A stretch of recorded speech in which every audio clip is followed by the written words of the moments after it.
आणि त्या कालातीतपणे सर्वत्र व्यापून राहतात. त्याचप्रमाणे खाद्य व्यवसायात ज्यांनी बाकरवडी आणि आंबा बर्फी हे 2 अजरामर खाद्यपदार्थ निर्माण केले आहेत, ज्यांच्या कर्तृत्वाच्या जोरावर कोणती म्हणजे माझ्यासारखी व्यक्ती सुद्धा अत्यंत थोड्याशा वेळात उत्तम गुलाबजाम बनवू शकते, असे साक्षात चितळे आपल्या भेटीला आलेले आहेत. 7 समुद्रापार पोचलेले हे चितळे दिसती कसे आननी, चितळ्यांचे कैसे बोलणे, चितळ्यांचे कैसे वागणे, चितळ्यांचे कैसे उद्योग चालविणे, असे अनेक प्रश्न बाकरवडीच्या उदरात उतरणाऱ्या प्रत्येक घासागणिक आपल्याला पडत असतात. आणि अजून एक पडणारा महत्वाचा प्रश्न म्हणजे 1 ते 4 या वेळा चितळे नेमकं काय करतात. तर अशा 1 ना 2 अनेक प्रश्नांची मालिका आपल्या मनात कुतूहल निर्माण करत असते. या सर्व प्रश्नांची उत्तरं देण्यासाठी चितळे कुटुंबियांच्या 2 पिढ्या इथे आलेल्या आहेत आणि त्यांच्या मनात शिरून त्यांच्याशी संवाद साधणार आहेत सर्वश्री सुधीर गाडगीळ. यथावकाश चितळ्यांचा परिचय तर होईलच, पण आता 1 मेला महाराष्ट्राचा वैभव असणाऱ्या 5 जणांचा राज्यपाल आणि मुख्यमंत्री यांच्या हस्ते सन्मान करण्यात आला.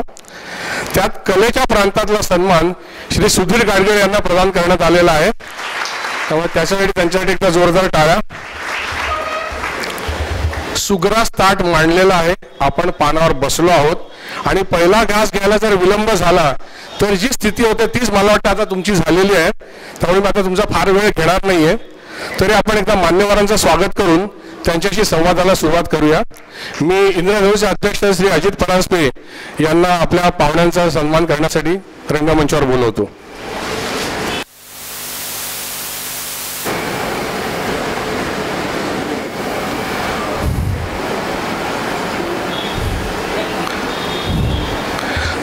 सर्वश्री विश्वास चितळे.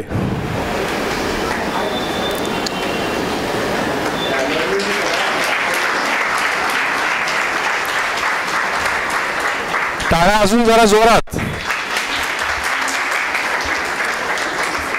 सौ अंजली चितळे.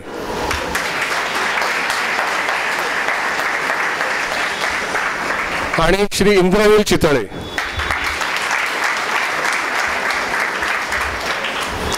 कार्यक्रमाची सूत्र मी श्री सुधीर गाडगीळ यांच्या आणि माफ करा सुधीर गाडगीळ यांना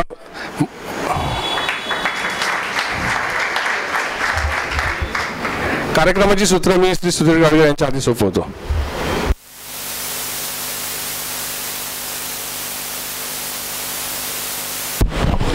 चेक चेक चेक थोडा वाढवा बघा. इकडे चेक करता. माईक ऑनलाईन आहे. Hello mike check check. Hello mike check. Hello हा जरा वाढवा बाजूचा. हॅलो हॅलो हां हॅलो हॅलो. नमस्कार. खूप दिवसांनी माझ्या आवडत्या रसिकांसमोर, आणि मी हे प्रत्येक शहरात म्हणत नाही, खरंच ठाण्याच्या रसिकांच्या समोर खूप गॅप नंतर येताना मला विशेष आनंद होतोय. इंद्रधनुचा मी मनापासून आभारी आहे की त्यांनी आमच्या पुण्याचं नाव अख्ख्या जगभर प्रेमाने घेतल्या जाणाऱ्या चितळ्यांची मुलाखत घेण्याची संधी मला मिळाली. त्याबद्दल विश्वास चितळे, अंजली चितळे या भिलवडीला असतात, जिथे मूळ चितळ्यांची सगळी सुरुवात आणि डेअरी तिथे, आणि नंतर पुण्याचं विश्व आणि पुढचं सगळं अत्याधुनिक स्वरूप या चितळ्यांच्या उद्योगाचं. त्यातला तरुण पिढीतला 4थ्या पिढीतला इंद्रनील आपल्या पलीकडच्या बाजूला बसलाय.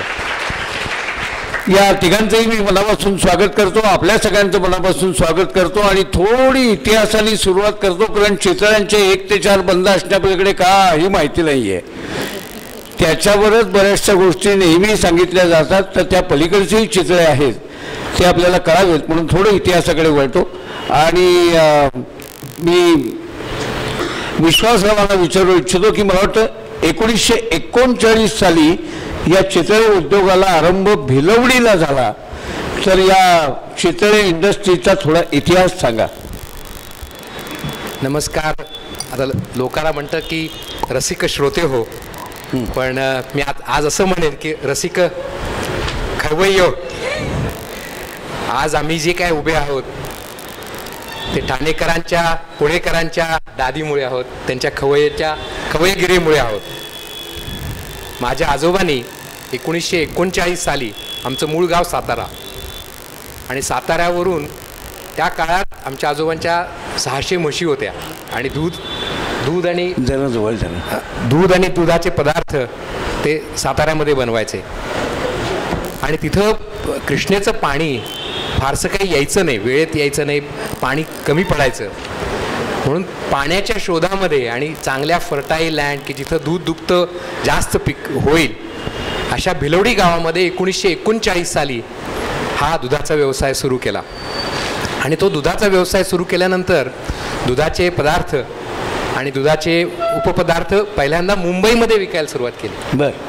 तर बऱ्याचशा लोकांना माहिती नसतं की तांबे आरोग्य भुवन जे आता आहे तिथं रानडे रोडला आमचे पहिले दुधाचे पदार्थ मुंबईत विकले जायचे. आणि तिथून मग काही अडचणीमुळं मुंबईत हे जमलं नाही, तर त्यांनी त्यांच्या सगळ्यात मोठ्या मुलाला म्हणजे रघुनाथराव भाऊसाहेब जे आहेत त्या भाऊसाहेबांना त्यांनी बोलवलं की तुम्ही आता मुंबईत अडचणी येत आहेत आणि स्वातंत्र्याचा काळ, तो स्वातंत्र्यपूर्वोत्तर काळ, तर तुम्ही पहिल्यांदा भिलवडीत या, म्हणजे पुण्यात या, आणि पुण्यामध्ये वातावरण स्टेबल आहे आणि पुण्यात आपण उद्योग सुरू करू.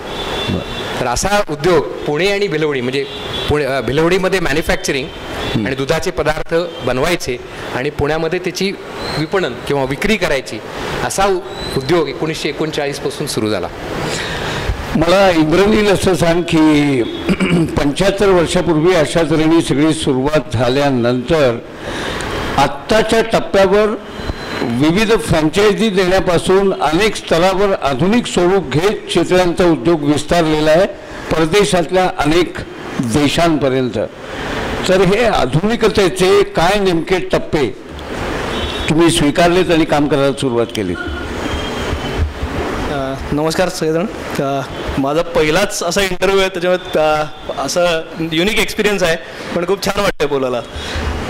आता आधुनिकतेच्या बाबतीत जर का बोलायला गेलं तर माझे आजोबा म्हणजे राजाभाऊ चितळे 1970 साली मराठा चेंबरच्या एका टूरला जपानला गेले. जपानला गेलेले असताना त्यांनी तिकडे पाऊच पॅकिंगची मशीन्स पाहिली आणि त्या पद्धतीची मशीन भारतात आणावी अशा पद्धतीचा त्यांचा विचार झाला.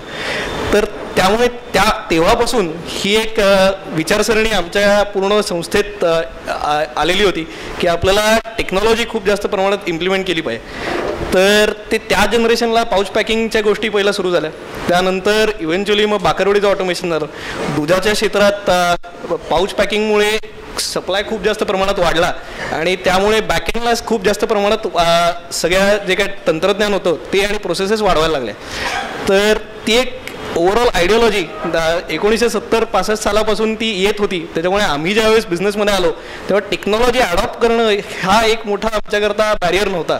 तर तो फक्त वापरून कसा योग्य पद्धतीने आहे तोच प्रोडक्ट देता येईल हे आमच्याकरता महत्त्वाचं होतं. बरं, मला एक सांग की तुझी मला वाटतं 4थी पिढी ना? बरोबर. तुम्ही एकूण किती चितळे या उद्योगात आहात? आता माझ्या आजोबांच्या जनरेशनचं बघायला गेलं तर माझे आजोबांचे 2 धाकटे भाऊ जे आहेत म्हणजे नानासाहेब आणि काकासाहेब ते दोघं भिलवडीला आहेत. त्याच्यानंतर माझ्या वडिलांच्या जनरेशनचं बघायला गेलं म्हणजे जी 3री पिढी आहे तर त्याच्यात आत्ता 8 पार्टनर्स आहेत. बरं. आणि आता त्याच्या पुढच्या जनरेशनला बघायला गेलं तर मी आणि माझा मोठा चुलत भाऊ केदार आम्ही दोघं आता 4th जनरेशनचे आहोत. आणि अजून माझे 4 चुलत भावंड आहेत जी आत्ता शिकतायत आणि लवकरच कधीतरी आता धंद्यात येतील. सगळे मिळून किती 100 चितळे असतील कार्यरत? कामाची कपॅसिटी बघितली तर 100सारखीच आहे. तू मला वाटतं इंजिनिअरिंगकडे शिकलेला आहेस ना? काय नेमकं केलंस? मी इलेक्ट्रॉनिक्स इंजिनियर आहे. Electronics engineer. तुमच्या आलेल्या नव्या पिढ्यांमध्ये बहुतेकांचं शिक्षण अत्याधुनिक ताज्या विषयांचं झालेलं आहे ना? हो, अगदी. किती जण आहात असे? माझ्या पिढीतल्या 6 जणांपैकी आम्ही 5 जण आता इंजिनियर आहोत. इंजिनियर आणि पुढे मास्टर्स पण केलेलं आहे. आणि ते बऱ्यापैकी म्हणजे आयदर इंडस्ट्रियल इंजिनिअरिंग, मॅन्युफॅक्चरिंग किंवा डेअरी किंवा बायोटेक्नॉलॉजी या फील्डमध्ये सगळ्यांचा आहे. त्याच्यामुळे त्याचा डायरेक्ट उपयोग आमच्या बिझनेसला पण होऊ शकतो. हा एक त्याचा बेनिफिट आहे. म्हणून हे सगळं खरं असलं तरी असं उच्च शिक्षण घेतल्यानंतर परदेशात स्थिर व्हावं आणि तिथे उच्च शिक्षण घेता अधिक वरच्या स्तरावर जावं अशा मानसिकता असलेल्या तुझ्या पिढीतल्या मंडळींना पुन्हा आपल्या या जुन्या दुधाच्या धंद्यात यावंसं कशामुळे वाटलं? एक म्हणजे काय होतं की आमचा जो धंदा आहे तो फक्त एक कमर्शियल बिझनेस एंटिटी नसली तर एक ओव्हरऑल सोशो इकॉनॉमिक एम्पॉवरमेंटचा प्लॅटफॉर्म आहे. त्याच्यामुळे आम्ही शेतकऱ्यांपासून कस्टमरपर्यंत पूर्ण चेन जी आहे ती सांभाळतो आणि त्याच्यात खूप जास्त एनहान्समेंट्स करायचा प्रयत्न करतो. तर ही जी एम्पॉवरमेंट करून ओव्हरऑल भारतात सगळ्या लोकांना आमच्या चेनमधला जो उपयोग करतोय आणि आम्ही जे जगभरात फिरत असतो त्याच्यात ज्या नवीन गोष्टी अडॉप्ट करतो त्याचा फायदा इथल्या लोकांना होतोय, ती खूप जास्त एम्पॉवरिंग विचार आहे आणि ते जास्त मला इंटरेस्टिंग वाटलं तिकडे परदेशात राहण्यापेक्षा. त्यामुळे मी इकडे आलो. बर, मी अंजलीताईने विचारतो की बहुतांशी मोठ्या सोन्या चांदीच्या व्यापाऱ्यांच्या दुकानांमधनं अलीकडच्या स्तरावर मुलींची संख्या मोठ्या प्रमाणावर सेल्समन म्हणून असते. चितळ्यांचीच फक्त दुकानं अशी आहेत की तिथे मुली नसतात आणि महिला नसतात, विकायला घ्यायला असतात. तर तुम्हा सर्व चितळ्यांच्या घरातल्या बायकांचा नेमका या उद्योगामध्ये थेट सहभाग काही आहे का या मंडळींना प्रोत्साहित करण्यापुरताच आहे? नमस्कार सर्व बंधू भगिनींनो. आम्हाला प्रथम मी आभार मानते की आम्हाला मजा येते जरा, कारण माझी पहिलीच मुलाखतीची वेळ आहे, त्यामुळे जरा सांभाळून घ्या सगळ्यांनी. आमचा बायकांचा थेट सहभाग म्हणलं तर आहे आणि नाही म्हणलं तर तसाही नाही आहे. पण आम्ही भिलवडीला जी इन्स्टंट फूड मिक्सेस आहेत आमचे सगळे, ती आमची बायकांची कंपनी आहे. म्हणजे इन्स्टंट इडली मिक्स आहे, ढोकळा मिक्स आहे, मेदूवडा आहे, नंतर जिलबी मिक्स आहे. तर हे सगळे प्रॉडक्ट्स आम्ही बायकांनी आता ते खूप मेकनाइज झाले, ते आता सेट झाले सगळं. आता आम्हाला डे टू डे काही फॅक्टरी जायला लागत नाही. सुरुवातीला आम्ही बघायचो पण आता बघायला लागत नाही ते. पण आम्ही सगळ्या जणी म्हणजे एक मी सांगते की मी प्रथम गृहिणी म्हणून इथे बसली आहे. उद्योजिका आहेच आहे पण गृहिणी म्हणून जास्त आहे, कारण आम्ही भिलवडीला खेडेगावात राहतो. अशा वेळी मुलांवर संस्कार करणं आणि आता पुढचा बिझनेस आमच्या त्या मुलांच्या हातात देताना त्यांना सक्षम बनवणं ह्याच्याकडे आम्ही जास्त लक्ष दिलं. कारण एकदा पुण्याच्या अशा बायका आल्या होत्या गोठा बघायला आमचा, त्या नवीन 96 मध्ये कम्प्युटराइज गोठा झाला होता. पण म्हणजे भारतात प्रथम बफेलो फार्मिंगमध्ये कम्प्युटरायझेशन आपल्या इथे झालं होतं. तर त्यावेळी त्यांनी यांना प्रश्न विचारला, काय तुमच्या बायका काय करतात इथे, त्याचा काहीच सहभाग नाही का? तर ते म्हटले, अहो खरं सांगू का, आमचा हा बिझनेस आमच्या मुलांच्या हातात देताना त्यांना सक्षम बनवण्याचं सगळ्यात महत्त्वाचं पिढी घडवण्याचं काम त्या करतात. त्यामुळे आणि मला खूप याचा आनंद झाला की माझ्या मिस्टरांनी ही गोष्ट सांगितली त्या बायकांना. म्हणजे ज्या गृहिणी आहेत किंवा घरी ज्या नुसतं त्यांना कमी लेखायचं काही कारण नाही आहे. ज्यांना काम आवडतं त्यांनी बाहेर जाऊन काम करावं, ज्यांना गरज आहे म्हणून काम करतात. आम्हाला कामाची गरज नाही, आपण 1000 माणसं ठेवू शकतो. अशा वेळी आपल्या घरच्या आता आम्हाला घरची म्हणलं तरी 100 माणसं असतात. आपल्या नातेवाईकांचा वैभव आम्हाला प्रत्येकाला असं नसतं.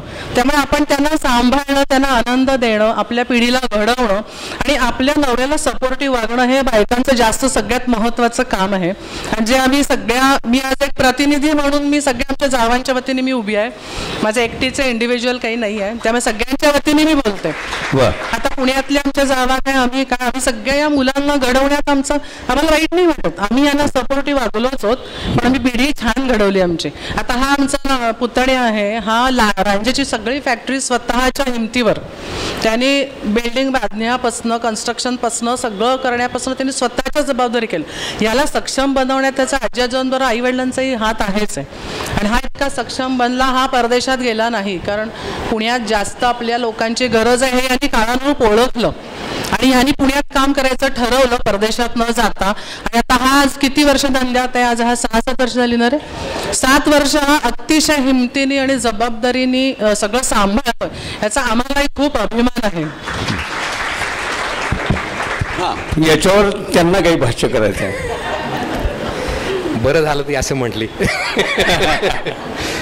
पण मी जेव्हा 1984 साली मी जेव्हा इलेक्ट्रॉनिक्स आणि कम्युनिकेशन इंजिनियर झालो तेव्हा माझ्या पिअर प्रेशर म्हणा किंवा माझे सगळे जे मित्र होते ते काही जर्मनीत काही अमेरिकेत गेले आणि त्या काळामध्ये तुम्ही जेव्हा कॉलेजला असता तेव्हा इंजिनिअरिंग कॉलेजमध्ये तुम्हाला महिन्याला 150 रुपयामध्ये आमचं सगळं व्हायचं तेव्हा तुम्हाला पैशाची म्हणजे पैसे हे कशाला लागतात आणि काय गरज असते याची काही कल्पना नव्हती मला तरी.